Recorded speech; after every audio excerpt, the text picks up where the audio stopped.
Hey, what's up guys and gals? My name is Rick9G. Thank you so much for joining me today. We're going to be talking about Batman, the 1960s live-action television show.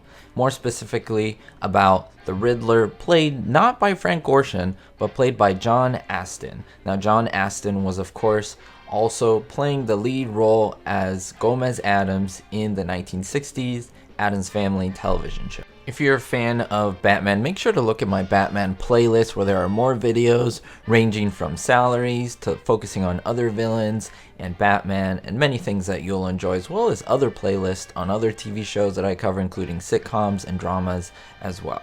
Now, if you're familiar with the show, you will know that, of course, Frank Gorshin played the Riddler on this show, and he was, in my opinion, irreplaceable. His laugh, his mannerisms, just his zaniness. It was almost a cartoon-like physicality that he brought on screen.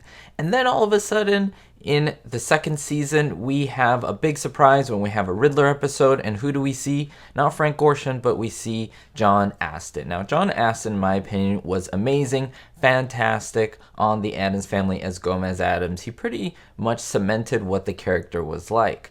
But coming into the role of the Riddler was definitely a surprising thing, and I want to reveal the real reason as to why he played for 2 episodes the Riddler versus Frank Gorshin, because Frank Gorshin was great. He wasn't fired, he didn't quit, but there was something very specific that happened, and so someone had to take his place. And now all this information comes from Frank Gorshin himself. Batman television show usually used episodes in a duo form, so that is 2 episodes with one story tying them together that would continue a week after. And so he played in both of these episodes, and Frank Gorshin recalls the experience. He said he wasn't available. In a little bit, I'll tell you the real reason.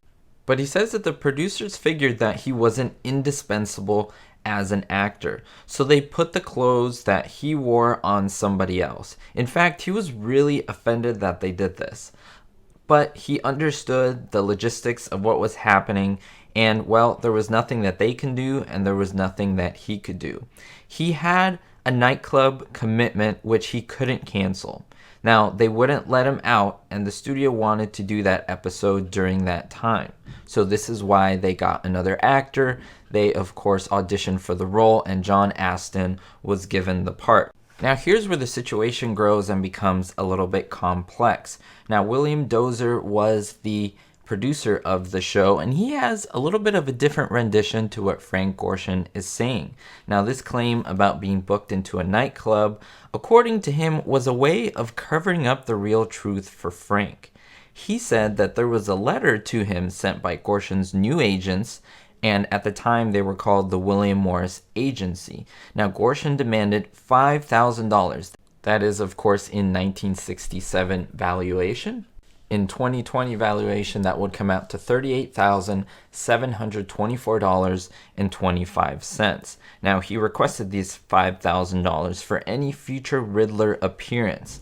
And now, that was already way beyond the budget of the show, and therefore William Dozier informed him that they would have to recruit another Riddler if he insisted on this increase, in which they did.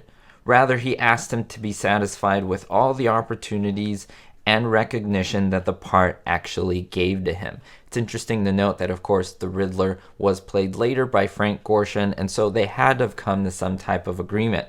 So while the truth may be here, it might be a little bit blurry, and I ask now you, the audience, the big fans, what do you think was the truth? Was it a little bit of both, or were they both kind of exaggerating a little bit? Let me know in the comments down below. Who do you give the reasoning to, the producer or the man who played the part? And what's your opinion on Astin's performance? Remember, he was called in kind of on short notice to replace Gorshin, and he did the best that he could with what he was given.